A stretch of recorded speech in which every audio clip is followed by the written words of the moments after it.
सुप्रभात प्यारे बच्चों, कैसे हैं आप सब। स्वागत है आपका आज की ऑनलाइन क्लास में।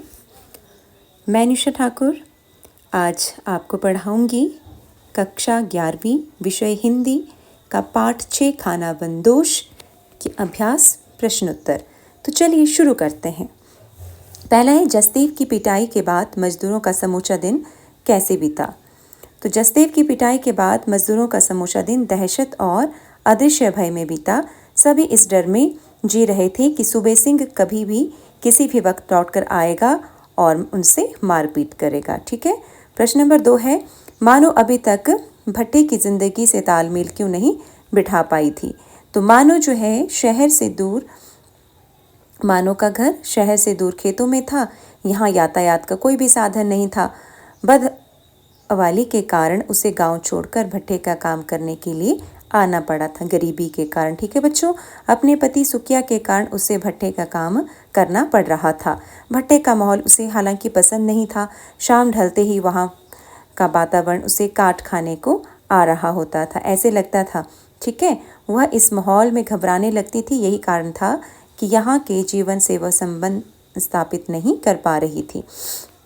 तीसरा प्रश्न है, असगर ठेकेदार के साथ जसदेव को आता देखकर सूबे सिंह क्यों बिफर पड़ा और जसदेव को मारने का क्या कारण था।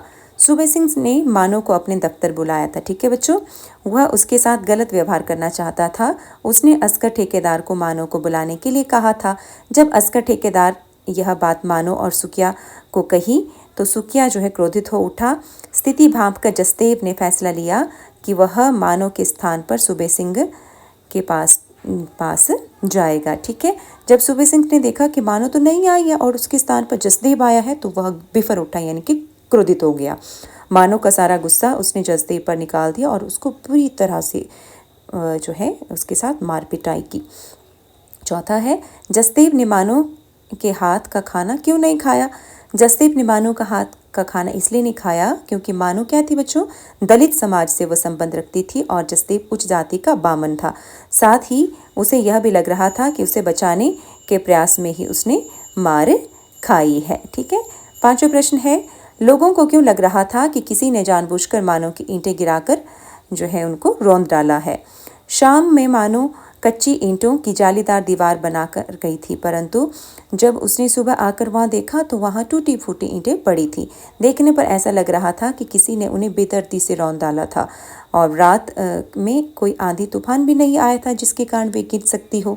ठीक है, इसीलिए लोगों को लग रहा था कि किसी ने जानबूझकर मानो की ईंटें जो है गिराकर उनको रौंदा है। ठीक है।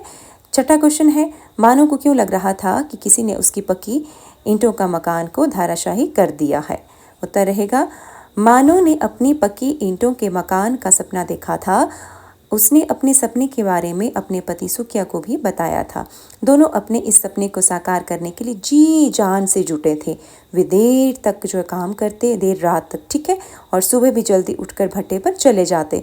परंतु जब उसने ईंटों को रौंदा हुआ देखा तो उसे समझ आ चुका था कि अब उसके पीछे सूबे सिंह, मुंशी और यहाँ तक कि जसदेव भी पड़ गया है, जो किसी भी हालात में उसे यह काम करने नहीं देगा। वह कितनी भी मेहनत क्यों न कर ले, उसका यह सपना पूरा नहीं हो सकता।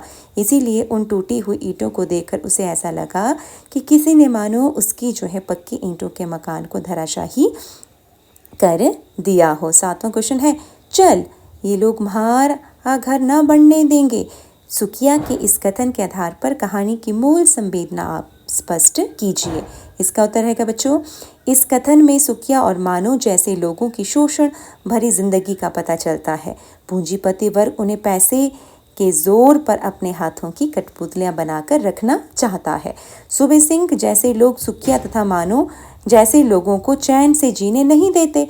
एक मजदूर के पास यह अधिकार नहीं होता है कि वह अपने अनुसार जीवन जी सके। ठीक है, वे इनके हाथों सदैव से प्रताड़ित होते आ रहे हैं। या तो पूंजीपतियों की नाजायज मांगों के आगे घुटने टेकने पड़ते हैं या फिर खाना बंदोश के समान एक स्थान से दूसरे स्थानों तक उन्हें भटकना पड़ता है। ठीक है, सुकिया का कथन मजदूरों की इसी संवेदना को बच्चों प्रकट करता है। नेक्स्ट 8वां क्वेश्चन है, खानाबंदोश कहानी में आज के समाज की किन समस्याओं को रेखांकित किया गया है? इन समस्याओं के प्रति कहानीकार के दृष्टिकोण को स्पष्ट करें। उत्तर रहेगा, खानाबंदोश कहानी में कहानीकार समाज की व्याप्त कई समस्याओं को जो है कहानीकार ने दिखाया है। कौन कौन सी है? किसानों का जीविका चलाने के लिए गाँव से चले जाना यानी कि पलायन कर देना। ख है मजदूरों का शोषण तथा नरकीय जीवन। और ग है जात पात की समस्या। और लास्ट है घ स्त्रियों का शोषण। और 9वां क्वेश्चन है, सुकिया ने जिन समस्याओं के कारण गांव को छोड़ा वही समस्या शहर में भट्टे पर उसे झेलनी पड़ी, मूलतः वह क्या समस्या थी?